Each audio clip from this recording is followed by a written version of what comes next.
Okay, today we're going to talk about some of the native Andean revolts in the 1780s, which would present some of the most powerful resistance movements to the Spanish Empire in the Americas in several hundred years, probably since the first conquest. So the native Andeans, like other natives around the empire, are growing increasingly restless and angry at the empire's policies and the promises of reform that don't really seem to reform anything in favor of at least the natives and poor people throughout the empire. So a lot of these revolts are um, directed against the Spanish government and the Spanish Empire. So we'll start off with just giving some general background about what some of the revolts were about, and honestly what they weren't about in several instances. And then we'll go into the details of the different rebellions as we see in this title slide with all the kind of different attempts listed. So we're going to go through a whole bunch of these, but one thing to notice is that the big ones are all happening in the early 1780s, so 4 different major revolts in about 4 years. So this intrigues historians quite a lot. So first we'll just go through some background. There are a lot of local protests and sometimes becoming violent protests going as far back as the early 1600s that were directed at local Spanish government officials and imperial officials who are running the viceroyalties and the subdelegates and whatnot. The protests and revolts were largely directed at local officials, though, mostly angry at the local officials' corruption and bribery. So a lot of the complaints actually used Spanish law and argued legally that those office holders that were corrupt should be removed from office, and sometimes even used Catholic theology demands for good governance and purity and whatnot. So even the revolts that will start to occur in the 1700s were not always directly related to the Enlightenment and the Enlightenment's kind of revolutionary demands to get rid of kings and have democracy and whatnot. Most of these revolts that we're talking about in the 1700s and 1600s in the Spanish Empire were largely just complaints about local corruption and arguments to get rid of the corrupt and bring in a new generation, a new group of people to govern the place for just good governance, basically. Many revolts also happen as a direct result of the Bourbon Spanish government reforms that get going in the early 1700s and then pick up pace after the 1750s with the Caroline reforms we talked about last time. So what exactly are a lot of these reforms directed at that anger the population, especially the natives, so much? Well, the Caroline reforms were largely directed at improving tax collection. So a lot of these are kind of fiscal reforms by the government. So it's important to note that they don't really raise taxes so much, the Caroline reforms at least, but they look to increase tax collection. So the tax rates remain the same, but the Caroline reforms try to hire government employees to collect the taxes instead of kind of farming it out to private companies on the local level. So tax collection, even though the tax rates are the same, a lot of the people end up paying more officially to the government just because the collection rate is going up, because the government honestly gets better at collecting those taxes. There's not so much embezzlement and kind of leakage of tax revenue. So the government also creates new monopolies to try to control trade to a certain extent and give government contracts to private companies to especially carry goods back and forth between Spain and the colonies and amongst different colonies. So a lot of natives are angry at that monopolization of trade by very few merchants.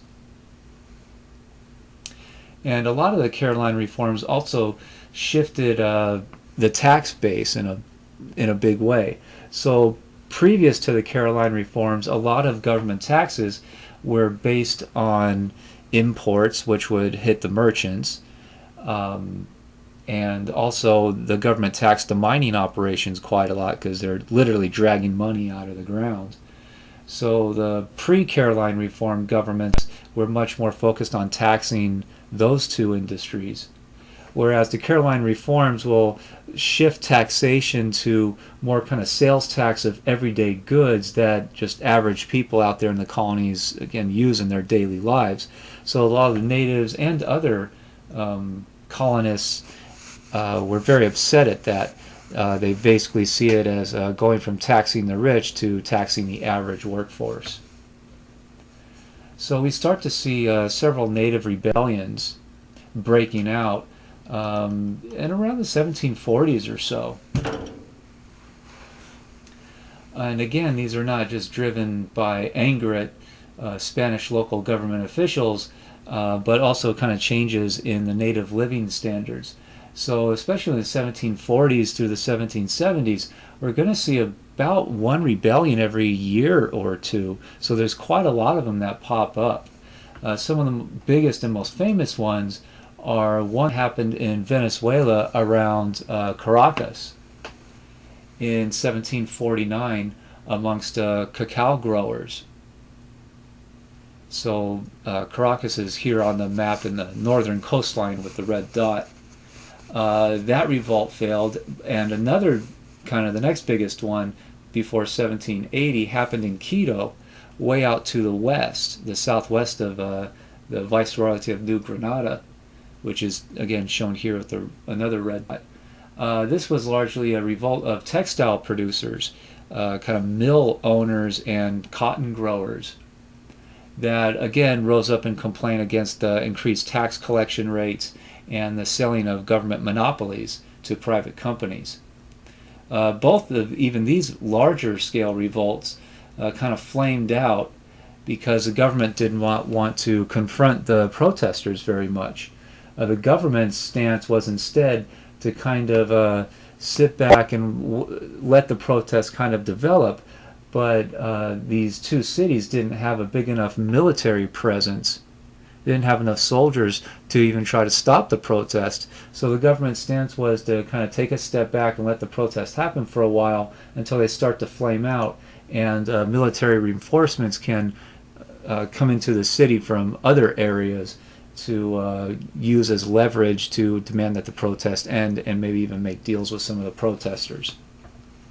So the earlier protests in the period from about 1740 to through the 1770s, they can start off large, but they usually just kind of wear themselves out after several days or weeks, and then the government comes in with a stronger force and starts kind of negotiating to avoid the crisis or to avert the crisis. Bigger rebellions start to happen in 1780, and the first of these becomes known as the Caminero Rebellion or the Commoners' Rebellion. So this also happened in New Granada, but this time in another big city called Bogota, which is in a purple dot here on the map on the left. So this is also driven by kind of local anger in the city at taxes and tax collection rates going up, and also the rise in prices of average goods that the workforce needs to live on a daily basis. So it's historians have written that thousands of people marched in Bogota because Bogota didn't have much of a military presence at all. It was one of these kind of internal cities, kind of far away from the coastline. So thousands of people could get together and march through the undefended city of Bogota, demanding that the kind of tax rates be canceled or at least be lowered, demand that the government protect the native land from kind of average Spanish colonists trying to go out and steal native land, and also demanded that more Creoles, more mixed-race people, basically the native people being born and raised in the Bogota area, that they be allowed into the government at Bogota and the government of the Viceroyalty in general. So there's a popular complaint that there's too many Spanish-born governors that are running the place, and they don't have enough connection to the local people that they're governing because they're from a different place and they're usually some kind of elite. So in order to end the Caminero revolt or rebellion, a lot of the kind of viceroyalty government actually gave into the demands of the protesters by June of 1781. So several months into the protests, getting to be about a year of these protests going on. And that convinced a lot of the kind of peasants and the artisans that were leading the protests to disperse because they think they're going to get a deal from the government. And once more soldiers show up into Bogota to basically be a government force, the soldiers retake the city and re-implement government control over the city of Bogota. And then the political leaders cancel all of the promised reforms that they had made to the protesters in order to try to slow down the protests. And then they sent the soldiers out to arrest and generally capture a lot of the protest leaders. So several of them will be jailed, and some of them will even be executed. The most famous guy who gets executed is named Jose Antonio Galan, who was a mestizo leader that was involved in the protest and tried to form a new march on Bogota after the government kind of went back on its promises. So he started another protest later in 1781, and he was captured and executed in January 1782 for basically trying to overthrow the government. So none of these attempts around Bogota demanded full independence from the empire. Again, these protests are not demanding that they start a full-scale revolution to break away from the Spanish Empire and make the viceroyalty into an independent country. That's not really happening. That's not the argument. The protesters' general argument is that they want reforms of a bad and corrupt government. So that's really where the demands ended at that point. So that's the Caminero Revolt of 1780. The next big one gets going actually with a lawsuit filed in a place called Upper Peru, which is in the Viceroyalty of Peru, kind of to the south and east of the Peruvian capital, Lima. And this is a complaint, again, about the sales tax, the alcabala.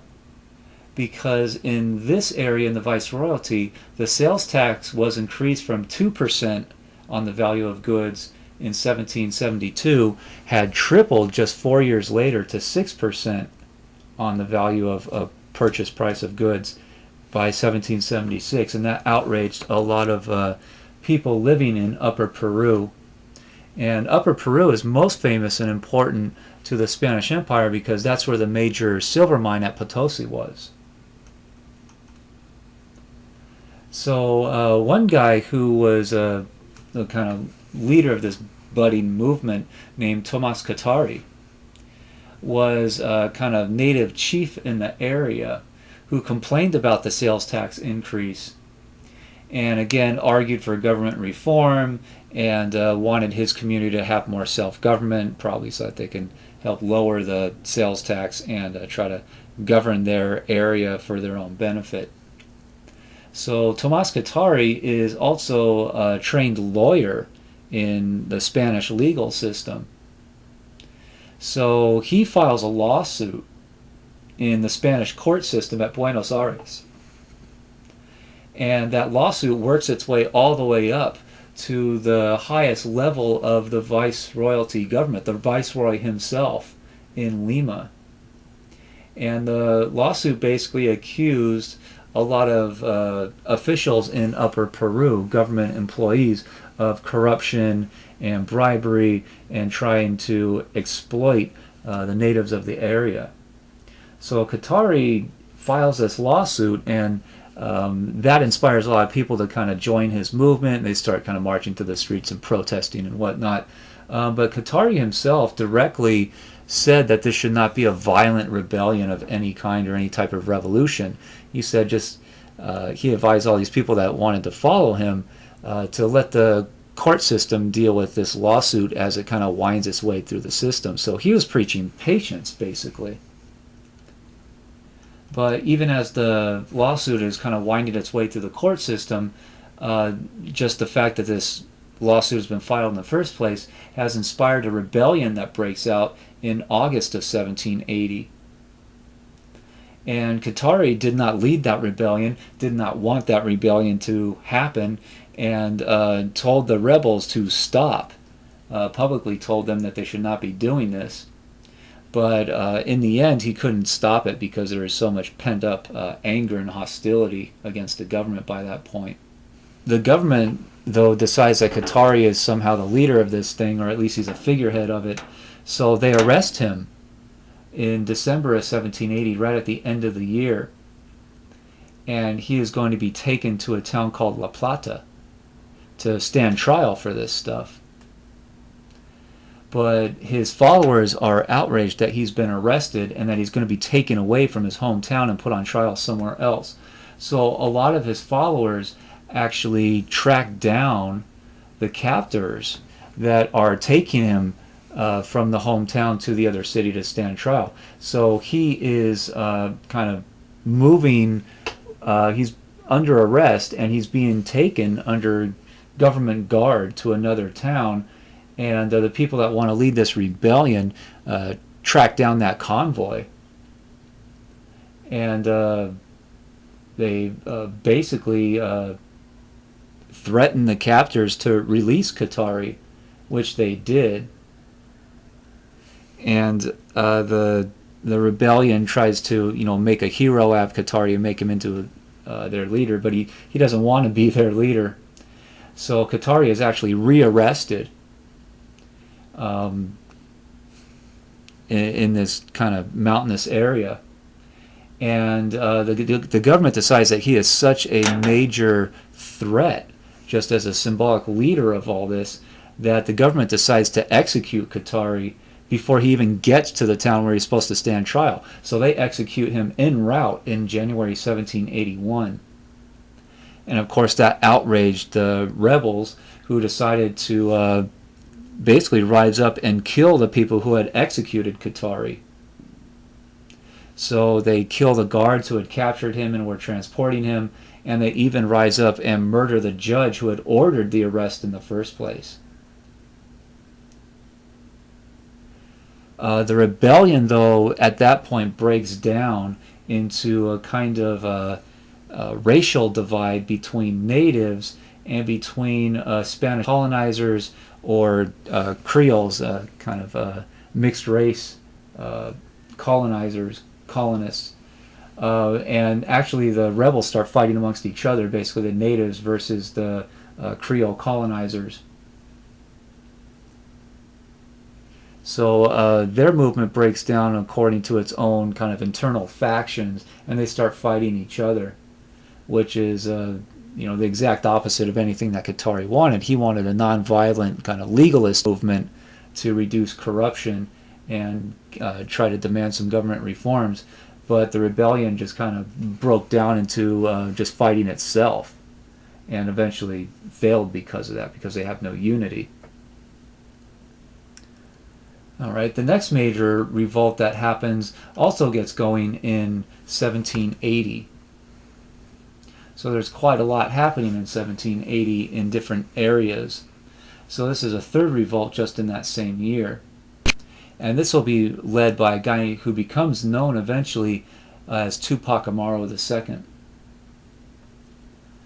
II. He was born as a Spanish colonizer, so he had a Spanish name at first, but he claimed lineage, direct lineage from the last of the Incan kings. So he said he was the great-great-grandson of Manco Inca, the last Incan king who had led a revolt that was kind of forced to relocate to get away from the Spanish colonizers in the late 1500s. So this guy who becomes known as Tupac Amaro II, he leads a large uprising in Cusco in very late 1780 in November. And Cusco is important because it was the former capital of the Incan Empire before the Spanish showed up and conquered the place. So Cusco has a lot of kind of symbolic importance to natives of the area. And Tupac Amaro's movement was very rebellious, even revolutionary in a lot of ways. It starts off on a very small scale. At first, he and his followers, maybe a few hundred followers, go to a meeting with the local government administrator in Cusco, and they basically kind of kidnap him, and they force him to write letters to the other kind of city council of Cusco, the other Spanish leaders of the city, inviting them to a kind of leadership meeting where they'll all be present. And as those leaders prepare to go to that meeting, Tupacamoro gathers about 4,000 native rebels.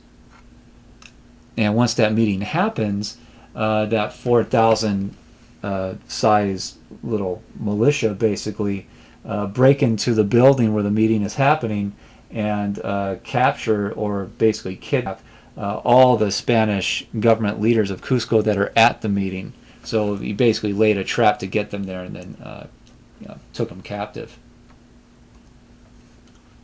And at that meeting, this is where he officially changes his name to Tupacamoro II and officially announces a new native resistance movement with himself as the leader.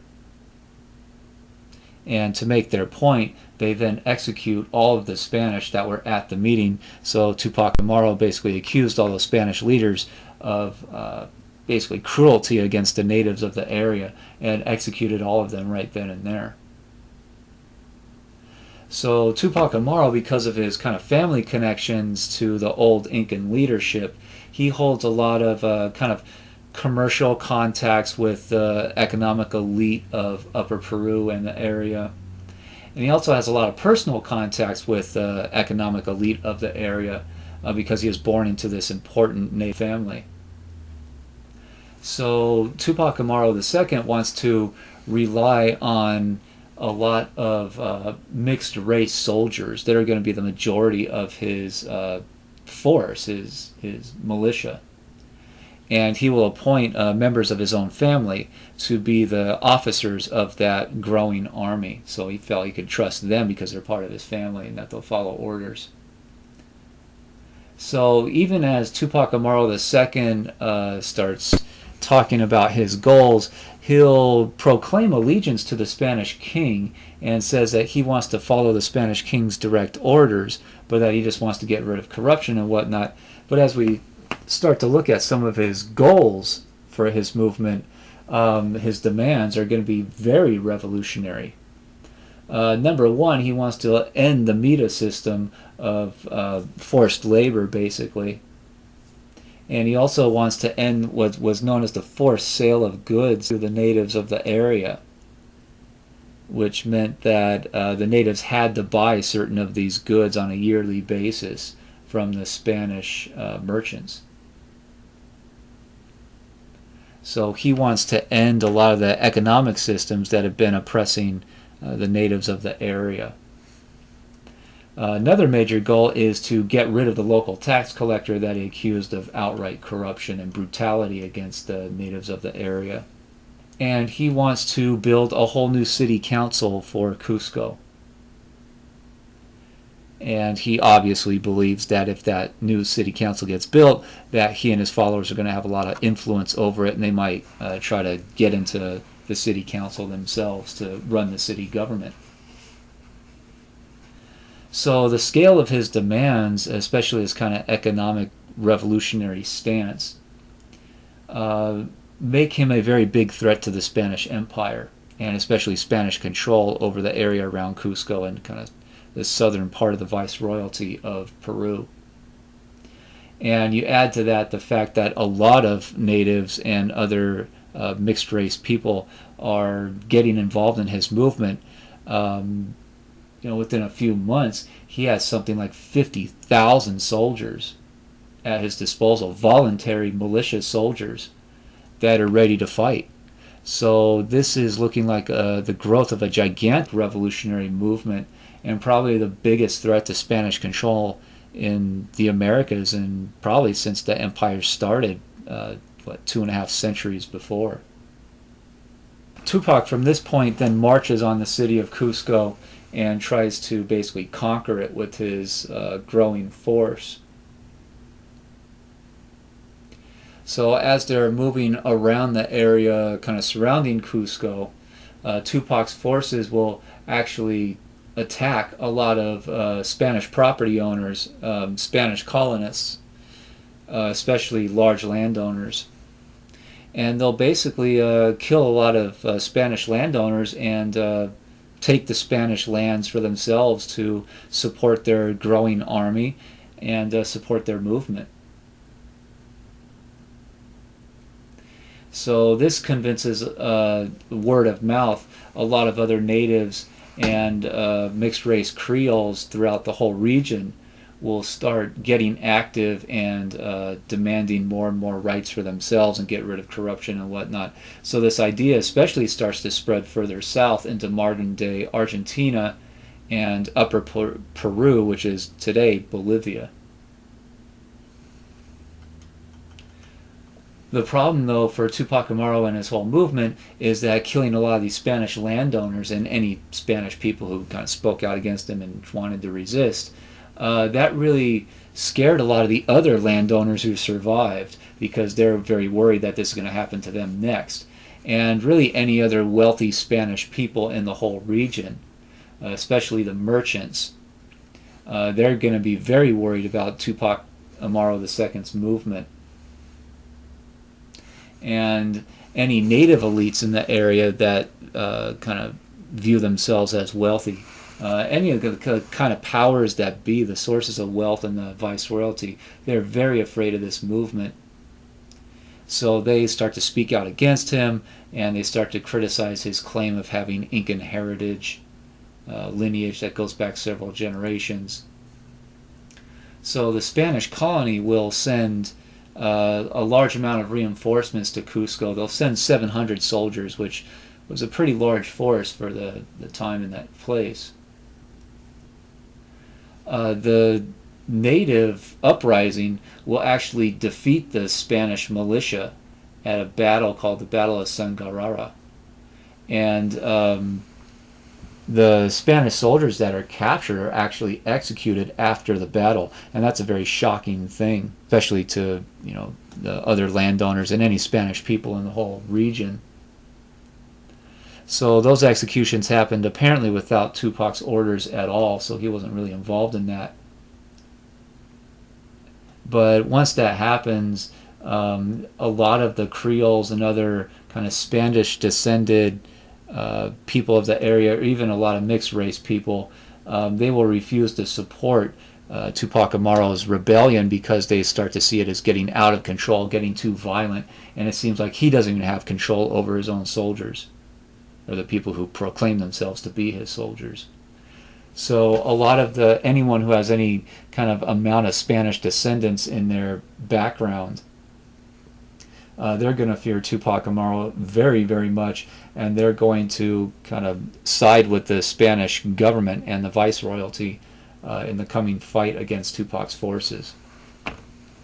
And the forces, his movement tries to conquer Cusco outright. They try to get into the city and overthrow the government in the city, basically. And they do get into the city, but they don't completely capture the entire city itself. So when the Spanish government sent even more reinforcements from Lima, the capital city, down to the southeast toward Cusco, that will cause a lot of problems for Tupac Amaru's movement. Once those troops show up, they'll basically trap Amaru and a bunch of his soldiers in Cusco to the point that they can't get out. And all this is happening going into the spring of 1781. So on April 5th, Tupac Amaru II and his major leaders were all taken prisoner by the Spanish army. And they are mostly executed a month later on May 18th. So Tupac Amaru is executed by the government. And pretty brutally, their bodies were dismembered. So their limbs were cut off and their heads were cut off. And the limbs were displayed in different villages that had given the most support to the revolt in the first place. So the government is getting pretty brutal and sending a message to anyone that may have supported these types of rebellions. You're not going to get away with this, and look what happened to him. So that was the end of Tupacamoro II and his entire movement in the spring of 1781. But then another revolt starts to break out fairly quickly after the Amaro one ended. And this becomes known as the revolts led by Tomas Tupac Katari. We don't know exactly who this person was. We don't know really anything about his background. Some historians have written that he was maybe a traveling trader or merchant, kind of not very wealthy one, kind of a low-level one. He doesn't seem to have had many family connections to the rich in the area around La Paz, where he's going to be very active. So you can see La Paz kind of in the intersection of these two areas, the kind of yellowish and greenish area, the overlap between those two circles.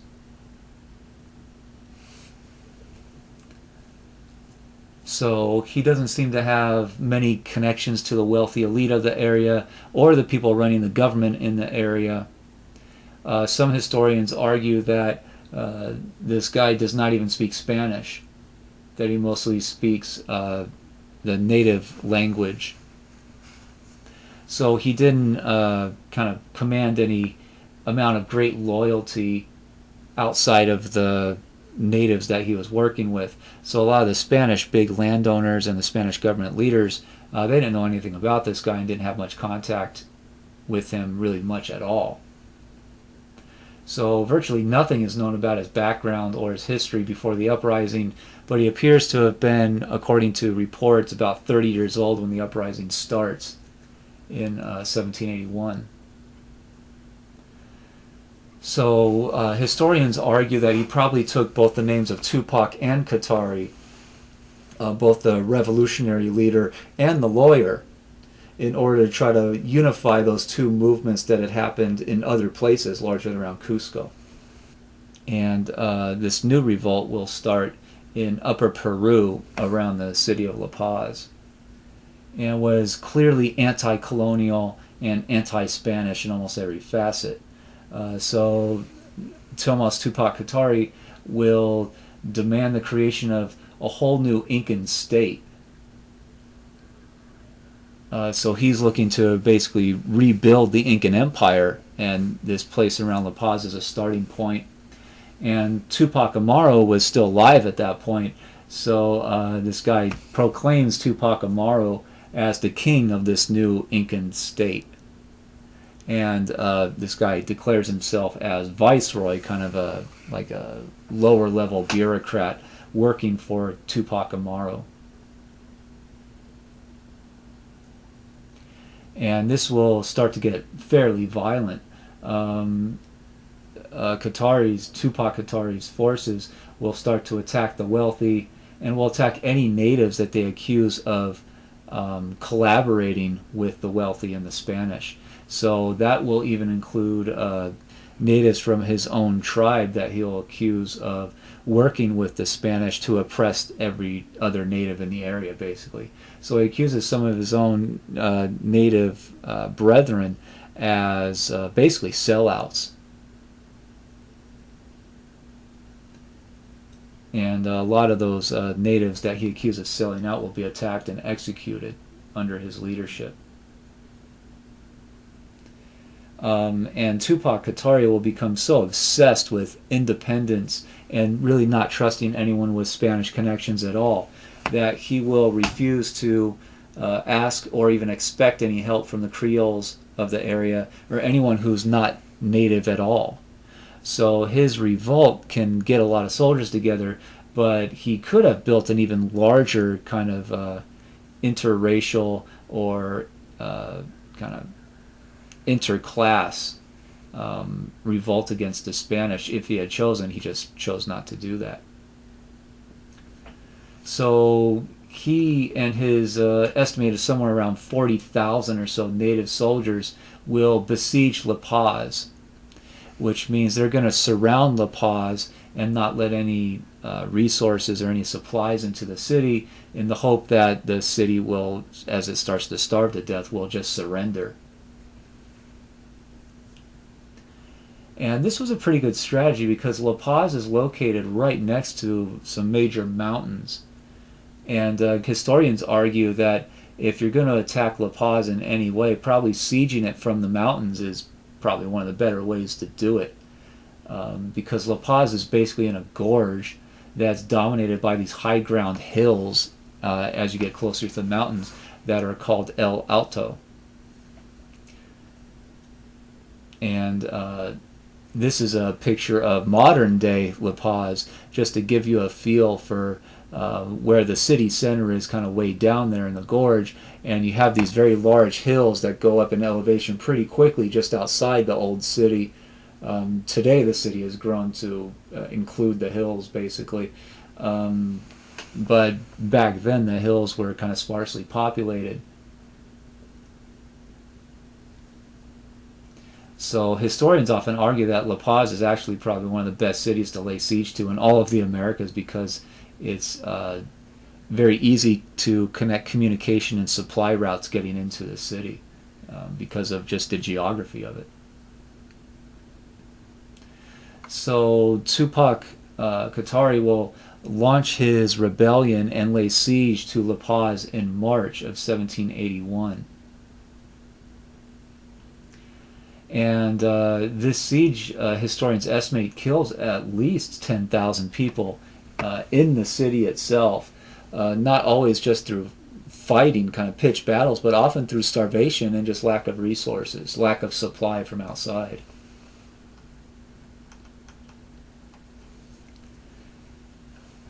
And Tupac Katari's forces will often attack, try to get into the city, to conquer the city. But they largely fail at that. They can only really kind of get into some of the outlying areas, some of the outlying streets that have kind of Spanish homes on it, and try to conquer some of those outlying places. But they're never able to fully conquer the entire city and control it. So there's quite a lot of small-scale battles around the edges of the city as the rebels are trying to figure out how to get into the city and conquer it, and force the government troops to surrender. So these battles, these skirmishes along or around the kind of outsides of the city, they almost always kill more natives. Some battles killed hundreds of natives, whereas just a few Spanish government soldiers would have been killed. So the Spanish realize that they're surrounded and they're probably not going to be able to kind of fight their way out.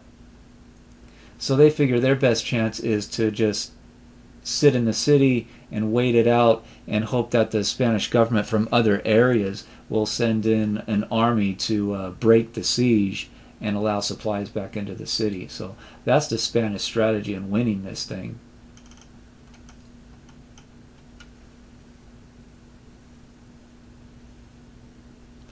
And it's not just all violence. Some people in the city are negotiating through letters and messages with Tupac Katari.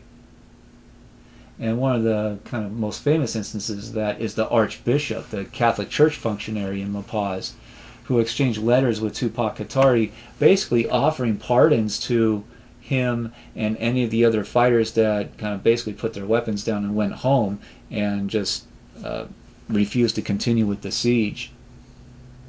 But Tupac Katari always insisted in those letters that all colonial administrations and administrators, the office holders, basically be turned over to the rebels for some type of trial or accusations or something. And Tupac Katari said that as long as the Spanish government forces in the city don't turn those people over, that the fighting will continue, and maybe eventually, if the rebels can gain control of the whole city, they might just massacre all the Spanish in the city.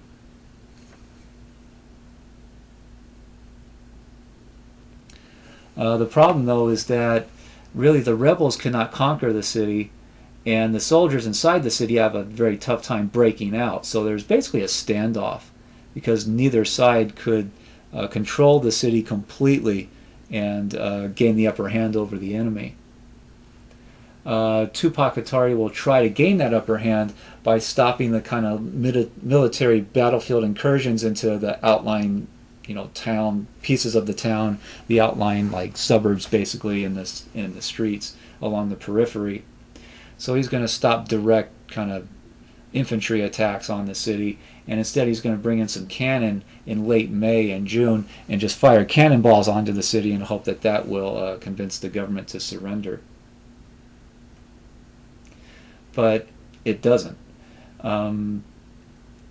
Some imperial reinforcements, some government troops will arrive in June, just as the soldiers inside the city are starting to really run out of food. And right when the outside reinforcements arrived to the city, arrived to the area, Tupac Katari ordered all of his soldiers to vacate El Alto and basically end the siege so that they could kind of blend back into the society and escape being captured. So Tupac Katari is very worried about this new outside force from the government coming in and possibly attacking them from behind and breaking the siege anyway.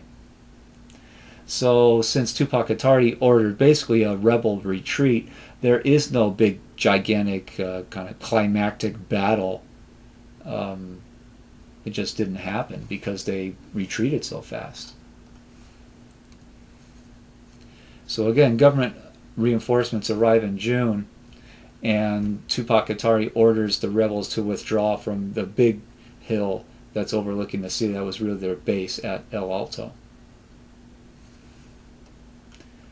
And just at this point, as it appears that the siege is over and Tupac Katari has failed, big development happens. Some of the survivors of the Amaro Revolt now get together and they escape Cusco. And they start going further southeast down toward the lake where La Paz is and getting into upper Peru. And those kind of Amaro Rebellion survivors will try to lead a new movement to occupy another city in upper Peru called Serada. And they largely use the same tactic. They surround the city and lay siege. They don't let any supplies in. But their tactic is a little bit more violent. They build a dam on the river that flowed through the city in order to dam up the water. And once the water is at a very high level, and there's a whole lot of water to use, the rebels basically broke the dam and let the water come out and flood the city in order to destroy any Spanish resistance still in the city. And this was a successful military policy. The Spanish soldiers, you can't really fight off a tsunami there very well. So they were largely destroyed by this wall of water that came into the city suddenly. And then the Amaro forces entered the city and basically killed anyone they considered a threat, regardless of their ethnicity. So they're not just going after the Spanish people themselves. They're killing off anyone that they accused of collaborating, of helping the Spanish forces control the city. And once they had accomplished all that, then they go over to La Paz further east, and they join with Tupac Katari's forces to try to start a whole new siege of La Paz all over again. And right when this new siege starts, a lot of the government forces that had broken the first siege and had forced the retreat from El Alto, a lot of those militiamen start to mutiny. And they say, forget this, we're not going to fight another siege because it looks like kind of a suicide mission. So those militias kind of mutiny against their government superiors, and they leave the whole area. They go back to basically where they came from, around the Lima area. And that starts to happen again right when the Amaru survivors enter the La Paz area.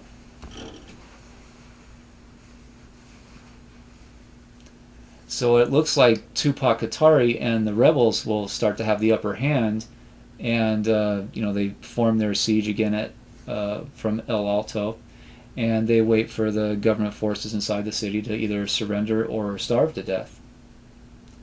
So this siege gets going really in early August or so, and will continue through October in the same year, 1781. And the tactics and the results were fairly the same. Tupac Katari wanted to use mass starvation and illness, and kind of daily attempts at conquering a few of the outlying roads and streets, and generally trying to work their way into the city slowly. And to try to use some cannon up on El Alto to bombard La Paz and the government functionaries, the government soldiers. The Amaru survivors had a very different plan, and they didn't want to fight street by street because that could take forever and could get very costly, very bloody. So the Amaru faction, they come up with basically the same idea they used for the previous city. They're going to build a dam on a river. They're going to build up a giant water supply, and then they plan to release the dam and flood out the city and kill the survivors. So it's very similar to their first plan, what they had used at Serada.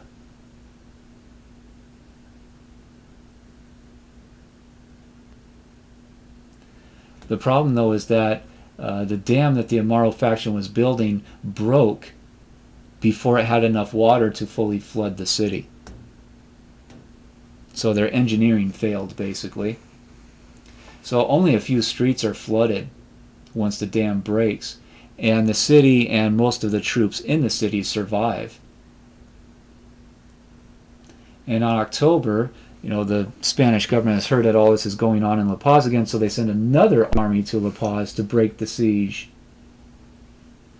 And again, Tupacamoro, once those reinforcements arrive, he orders a full retreat from El Alto.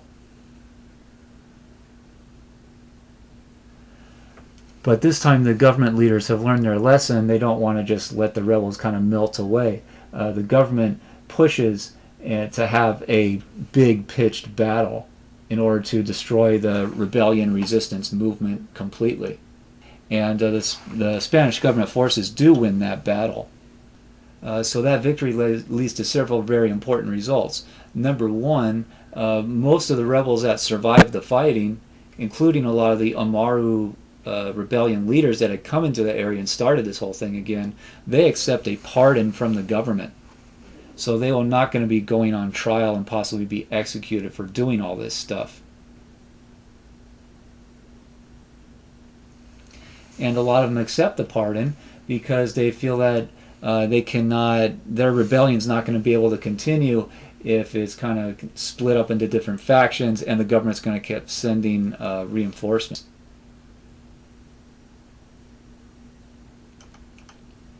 So most of the average rebel soldiers and even their leaders start accepting these pardons in later October. Tupacamoro himself tried to run away. He tried to escape, and he goes to the north and the west, and he gets up into the kind of eastern coastline of Lake Titicaca, where he hopes to mobilize a new native force and start a whole new native resistance movement. But the government captured him in early November and executed him on November 14th. And did largely the same thing with him that they did with other rebellion leaders. They execute him in November of 1781, and they cut up his body and they display his body parts in different towns in the Viceroyalty of Peru that had supported the revolt. So again, it's a pretty gruesome reminder of what happens to rebels that fail. And other kind of conspiracies and rumors of conspiracies will continue happening. So other leaders will try to keep the fight against the Spanish government going in 1783. And eventually the Spanish government will agree to some of their demands in order to stop these revolts. And the biggest things they agree to are to end the forced sale of goods to natives and to start a new city council at Cusco. So these rebellions do accomplish something.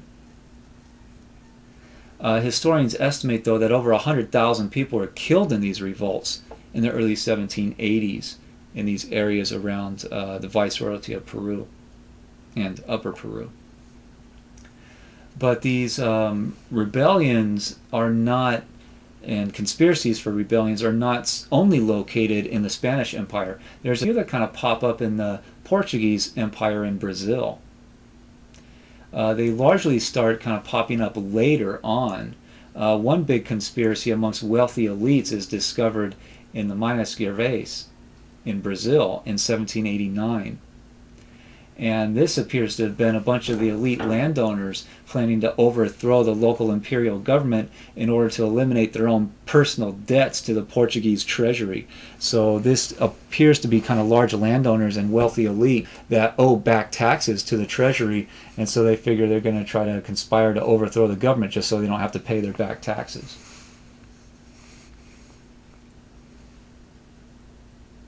And because these are mostly wealthy elites in this conspiracy in 1789, once the government finds out the conspiracy, before it can really get off the ground and start a revolt, the government arrests those wealthy elites, puts them in jail, but the elite basically use their money to buy their release. So they mostly buy pardons from the government. They give the government the back taxes, and then they'll get their pardons, to the point where only one of the biggest leaders of the conspiracy is actually executed. And another conspiracy breaks out in the town of Salvador in the Bahia region in 1798.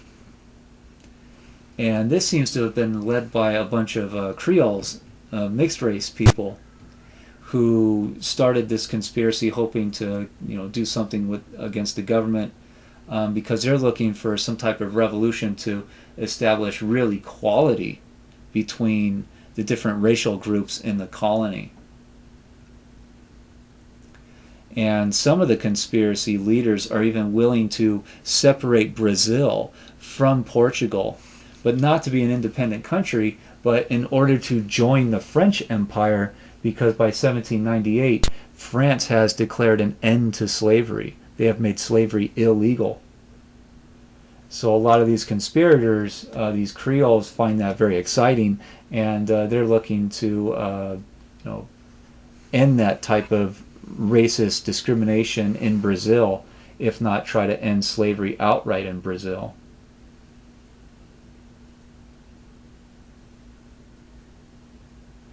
The problem, though, is that the landowners in Salvador, in the area, realize that they are a vast minority of the whole population. The Portuguese kind of lineage people are only about 20% of the overall population.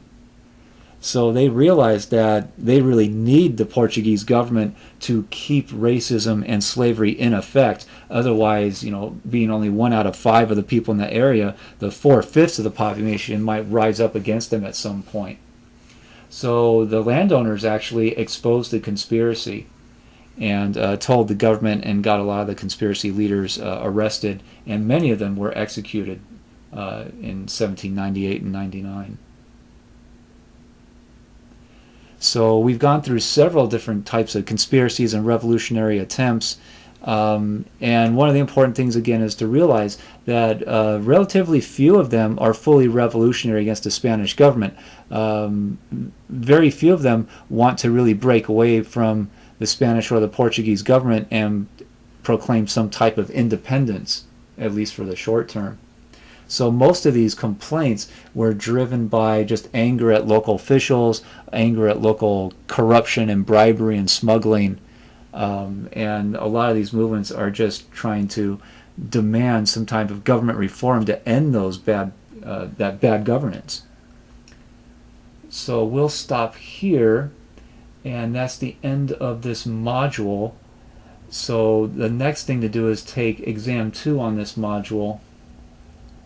And after that, we'll get into the lectures that go through the major revolutionary movements that do want to separate from a lot of the larger scale empires.